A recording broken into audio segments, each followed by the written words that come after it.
Bonsoir à tous, merci de nous retrouver sur TV Sud pour votre édition locale du Gard. La programmation de la Feria de Pentecôte dévoilée aujourd'hui, elle se déroulera du mercredi 4 juin au lundi 9 juin. Le programme a donc été dévoilé aujourd'hui en mairie de Nîmes, une feria qui sera marquée par un retour des traditions camarguaises, des spectacles de rue et le concert des Kool and the Gang. Voyez le programme avec Olivier Michel. Retour en force des traditions camarguaises pour la Feria de Pentecôte 2014 avec en ouverture mercredi 4 juin une course aux as et 2 rousses à taille. C'est un spectacle local, c'est un spectacle populaire et qui a repris sa place dans la Feria de Nîmes avec une programmation d'une course très intéressante avec particulièrement 2 taureaux, Horatio et Mignon, qui sont 2 taureaux très bons et qui font un début de saison remarquable.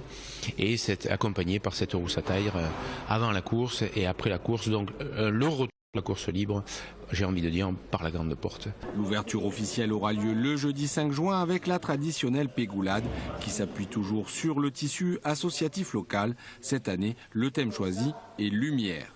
La lumière d'origine, celle que les premiers hommes dans les grottes l'ont découvert à partir du moment où ils faisaient brûler la graisse animale.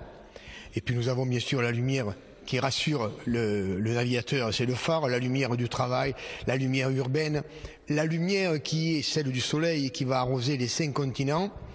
En fait, il y a 12 chars, 25 associations et 700 figurants. À noter qu'un autre spectacle déambulatoire aura lieu le samedi soir avec la parade de Dragonus de la compagnie Malabar. Les Jardins de la Fontaine accueilleront l'école équestre de Cordoue qui présentera Passion y Duende del Caballo Andaluz. Quant à la musique, elle inondera toutes les places de la ville ainsi que le Parvis des Arènes qui accueillera dimanche soir les Kool and the Gang. La feria du Rhôny, organisée par le club taurin Fiesta Brava à Vergès, s'est achevée hier soir avec une corrida des taureaux du marquis d'Albacerada. Seul Sanchez Vara a coupé une oreille. Quant au Français Camille Juan, il a été blessé par son premier adversaire au moment de l'estocade.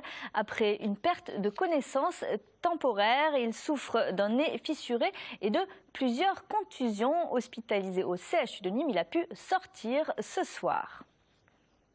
Alors peut mieux faire aujourd'hui, hein. L'éleveur n'est pas satisfait complètement, hein. Mais les taureaux qui vendent charmement leur peau, quoi, hein, qui ont de la mobilité, qui ne se laissent pas dominer facilement.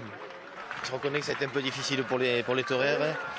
Course où il fallait, comme Sanchez Vras, avoir de la technique et savoir plier les taureaux. Voilà, à noter que Camille Juan a confirmé qu'il serait bien présent lors de la Feria d'Alès le week-end de l'Ascension. La réforme des rythmes scolaires et le conseil municipal de Nîmes qui a voté pour un moratoire concernant l'organisation de cette réforme pour la rentrée 2014-2015. Des échanges entre syndicats d'enseignants, parents d'élèves et inspections académiques avaient été entrepris depuis quelques mois. Aujourd'hui, tout a changé avec la mise en place du nouveau ministre de l'Éducation, Benoît Hamon. Un grand chamboulement, on peut mettre tout le vendredi après-midi par exemple.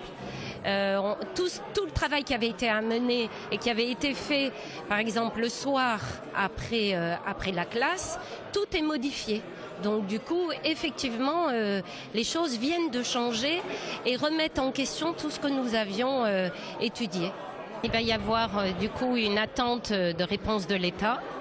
Et en fonction de l'attente de réponse de l'État, nous allons prendre les mesures nécessaires. Entre-temps, nous aurons un travail de concertation avec les établissements scolaires et toute l'équipe éducative. Et on termine ce journal avec les grands jeux romains qui ont marqué par la présence de plus de 450 reconstitutions. Plusieurs manifestations ont été organisées dans la ville. La principale a été suivie par 6000 spectateurs à l'intérieur des arènes de Nîmes.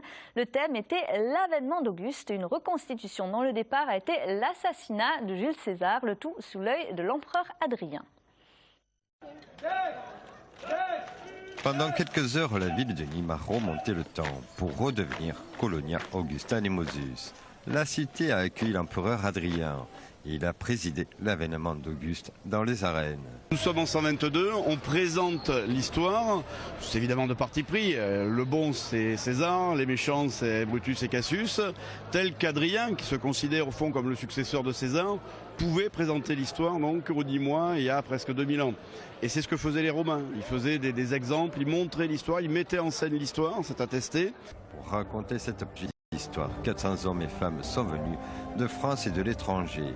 Sur le sable des arènes, on a pu voir des combats de gladiateurs, courses de chars et la reconstitution de la bataille de Grèce, où 40 légions romaines d'Octave Auguste ont fait face à l'armée de Brutus et Cassius, qui 2 ans auparavant avait porté les derniers coups mortels sur Jules César. Il faut comprendre ce que sont les grands jeux romains, c'est-à-dire quelque chose qui était donné au public pour qu'il se distrait. En fait, c'est la télévision ou le cinéma de l'époque. La constitution de la bataille était très très bien.